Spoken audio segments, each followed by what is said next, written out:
Welcome to the StatTree video module for analysis of covariance. To test whether there are differences between three or more groups on a continuous variable with a covariate continuous variable, the one-way ANCOVA would be appropriate. You will need one categorical variable and two continuous variables in order to run this test.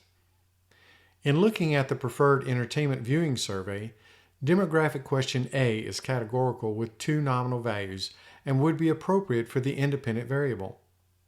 Demographic question C is continuous and would be appropriate as the covariate variable. Any of the scale questions 3 through 7 would be appropriate for the continuous variable for our demonstration.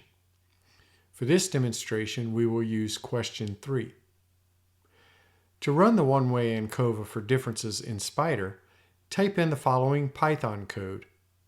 This code can be copied from the new browser window when you press the script button on the sending page from the StatTree module. If you've already saved your code, press on the File Open icon above the editor pane. Browse to the location of the Python script, then press Open. Select the lines of code to be run, then press the Run Selected icon. Python will generate an output in the console window. As with all statistical tests, the first result to look for is the significance figure associated with the test score. If the significance figure meets your preset criterion, you will need to report your test results in your research paper. You will find that significance figure here. In this test, we have met our significance criterion. Here are your test results. You would report these figures as well as the effect size figures under NP2 for those significant findings. If the significance figure does not meet the criterion, test results do not need to be reported in your research paper.